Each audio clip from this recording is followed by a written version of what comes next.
2026 সালের ফেব্রুয়ারি মাসে রোজা শুরুর আগে জাতীয় সংসদ নির্বাচন আয়োজনের জন্য সব প্রস্তুতি শেষ করতে নির্বাচন কমিশনকে চিঠি দিয়েছে প্রধান উপদেষ্টার কার্যালয়। এই চিঠির মাধ্যমে নির্বাচন আয়োজনের জন্য সরকারের পক্ষ থেকে নির্বাচন কমিশনকে অনুরোধের আনুষ্ঠানিকতা সম্পন্ন হল। বুধবার নির্বাচন কমিশনের সিনিয়র সচিব বরাবর পাঠানো এক চিঠিতে উল্লিখিত সময় প্রত্যাশিত মানের অবাধ, সুষ্ঠু, শান্তিপূর্ণ ও উৎসবমুখর জাতীয় নির্বাচন আয়োজনে প্রয়োজনীয় কার্যক্রম গ্রহণের জন্য অনুরোধ করেন প্রধান উপদেষ্টার মুখ্য সচিব এম সিরাজ উদ্দিন মিয়া।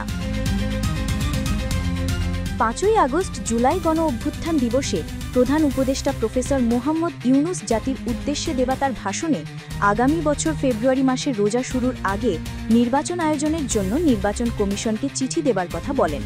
তারই ধারাবাহিকতায় আজ এই চিঠি পাঠাল প্রধান উপদেষ্টার কার্যালয়। জাতির উদ্দেশ্যে দেওয়া ভাষণের কথা উল্লেখ করে চিঠিতে বলা হয়, প্রধান উপদেষ্টা তার ভাষণে অবিলম্বে এক্ষেত্রে সব প্রস্তুতি ও প্রাতিষ্ঠানিক আয়োজন শুরুর কথা বলেছেন।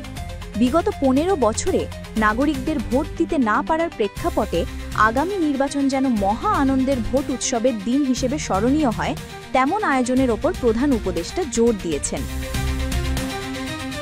প্রধান উপদেষ্টা তার ভাষণে নির্বাচন আনন্দ উৎসবে শান্তি শৃঙ্খলায়, ভোটার উপস্থিতিতে, সৌহার্দ্য ও আন্তরিকতায় অবিস্মরণীয় হয়ে ওঠার যে প্রত্যাশা করেছেন তা উল্লেখ করা হয়।